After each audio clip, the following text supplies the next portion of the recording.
kurban kita itu ada beberapa produk. Jadi ada produk kurban akad salam, kemudian ada tabungan kurban, kemudian ada kurban kaleng, kemudian ada kurban reguler. Jadi ada 4 produk kurban yang ada di kita. Nah, yang mungkin menjadi produk unggulannya adalah kurban kaleng ya saat ini, di mana kondisi pandemi, di mana pemerintah atau Pemda itu semuanya kan mengarahkan untuk tidak bergerombol, tidak bergerombol di ketika biasanya kan di masjid itu diadakan kurban, pemotongan hewan. Nah sekarang kan enggak, jadi diarahkannya untuk kurban itu disalurkan. Dengan kita bikin produk kurban kaleng, ya harapan kita menjadi solusi bagi para pekurban di masa pandemi, bahkan solusi bagi pekurban di masa depan gitu. Karena semakin saat ini semakin kesini kan orang pengennya lebih instan, lebih cepat, lebih tidak mau washing time gitu, tidak mau lebih instan pengennya itu. Mungkin kurban udah langsung bisa online, jadi nanti tinggal dia pengen kelas apa. Jadi kita sudah mengkelaskan domba-domba, sapi kita sudah kita kelaskan, kelas A, kelas B, kelas C dan selanjutnya. Kemudian nanti dia tinggal memilih. Jadi kita berikan beberapa alternatif foto, kita berikan beberapa alternatif foto ke mereka, mereka tinggal milih. Ketika sudah dipilih, nah itu langsung kita beri identitas.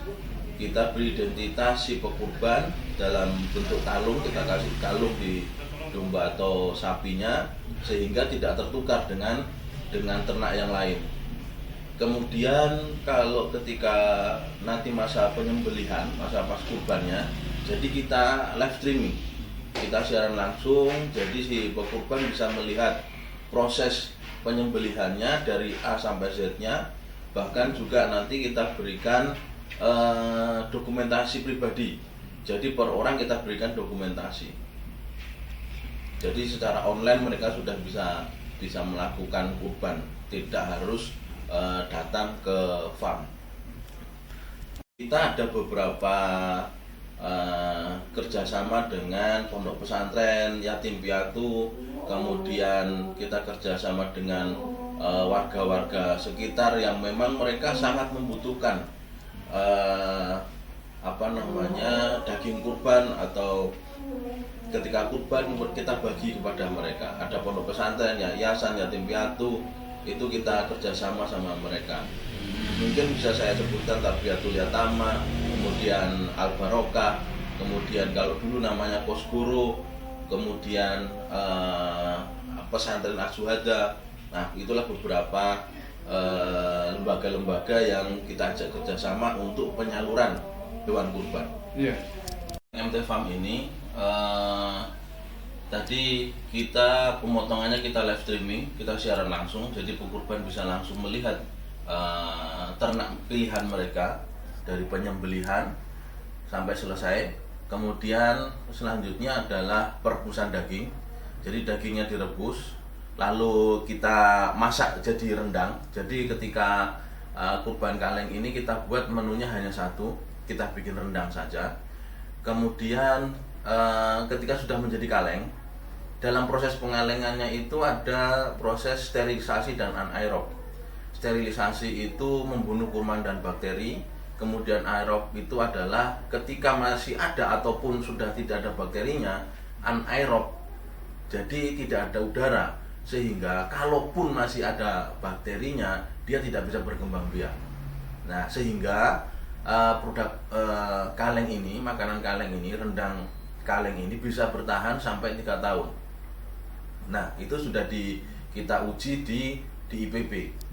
Jadi produk kurban kaleng ini ready to eat, tanpa bahan pengawet, tahan sampai 3 tahun, uji labnya ada di IPB. Selain itu kami sendiri juga sudah lolos uji HACCP, kemudian MGP, kemudian ISO juga sudah lolos itu. Ada sertifikatnya ya Pak? Sudah ada sertifikatnya, kita sudah lolos semuanya. Nah itu menguatkan kami supaya masyarakat pun akan lebih puas, akan lebih nyaman. Karena produk kaleng ini pasti higienis. Iya. Pasti higienis. Jadi produk yang higienis ya kaleng. Tahun lalu berhasil menjual seperti apa Pak? Berapa banyak? Pengalaman kita tahun 2000 kurban tahun 2020 penjualan kurban kaleng kita sebanyak 50.000 kaleng. Jumlah ternaknya domba kambing itu 1.000 ekor, sapinya 200 ekor. Target kita tahun ini untuk kurban kaleng 100.000 kaleng. Ya, terima kasih Pak. Terima kasih sudah nonton. Jangan lupa like, subscribe, dan share ya.